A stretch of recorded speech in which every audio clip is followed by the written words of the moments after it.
Got a bit of a different video going on today, something I don't normally do much of. So I'm going to do some engine work.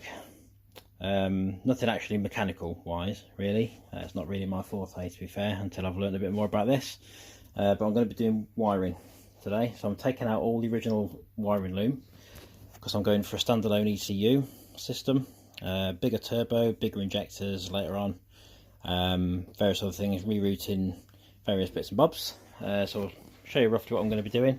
I'm taking out the loom, the whole Volvo loom, because they used a really stupid system with it, where they've got two ECUs, one for fuel, one for the rest of the stuff.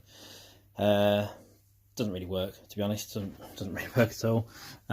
Plus also, I chopped through the loom by mistake when I was doing the inner arches, taking them out, which I'm also doing today. Hopefully, gonna get some fiberglass sheet made up, make some new inner arches for there and there, so you can't see wheels anymore through there. I'll get that sorted out over this next week. But yeah, I basically chopped through the loom. I've repaired a bit, but it's just never going to work right. So I thought, well, you know what, ditch that, go standalone. I know it's expensive, but do that. I'll be able to run a bigger turbo. Turbo's down here. Instead of a T2, I think this is more like a hybrid T2, the standard kind of thing. So I've heard, but basically I've got to change that to a T25, probably a Saab unit, something like that. Change the actuator because they're really weak on these apparently. Done a bit of research. I actually sound like I know what I'm doing. I don't.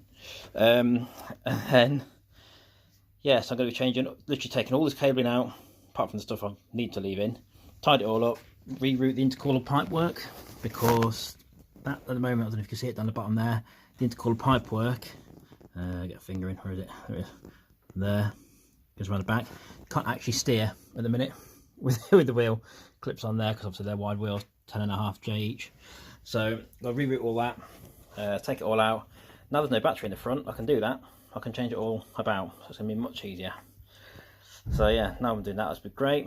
I'll keep a bit of a log going as to what's going on, a few pictures, things like that. Another video at the end to see what it looks like. Yeah, we'll see how it goes.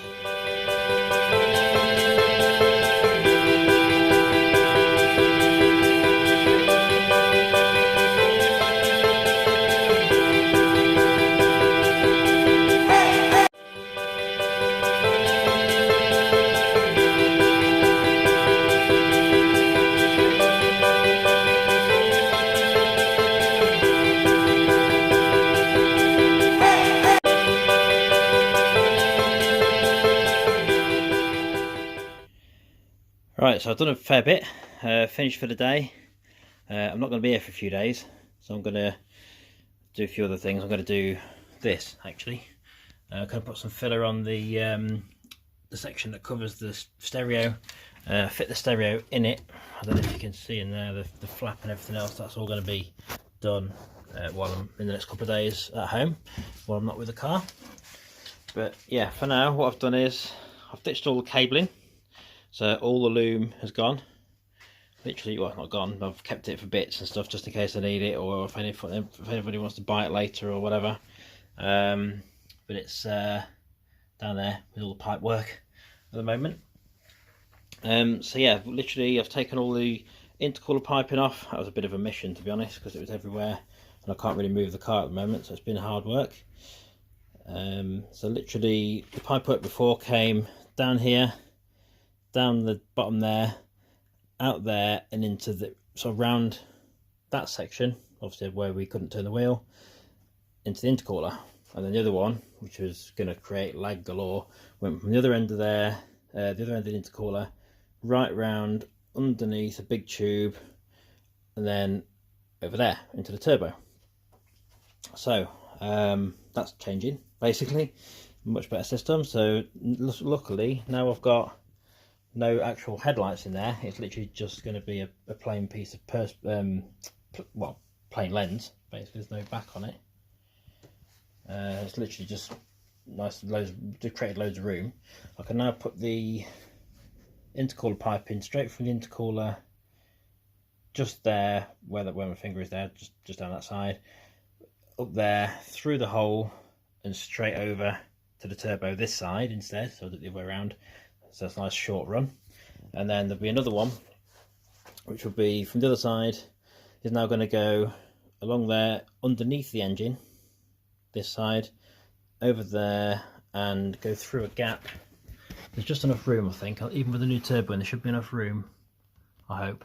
Literally just along here, I don't know if you can see, along here, underneath, and then straight onto turbo there, in theory. So, shorter run, less lag, much better option. But obviously I'll use the pipework for that, what I've already got, and then modify it to suit. I've got to refit the radiator, because that's all in place. I'll show you that. It's not even on its mountains. That needs redoing. That come off its mountains while I was doing the rest of it. I've got to refit the fan anyway, because that's flapping about everywhere, so needs doing. So all these things I've never done, because I'm not really bothered about engine work really, but now I'm sort of doing a few things and doing that. Nothing in there now. The ECUs are in there, they've all gone. But yeah, you see what I've been up to. It took a while. It took about 3 hours to do that, which is mainly because it's awkward, because you can see where the car's parked. Trying to get the intercooler pipework off, mission. So yeah, that's done. So yeah, things will start coming together more as it comes along. So for now, I'm not going to be able to do anything here for probably 3 days, probably. So I'll do that instead. That one, get the stereo fitted, put in properly, make sure it's all working. Not working, but you know, sitting properly.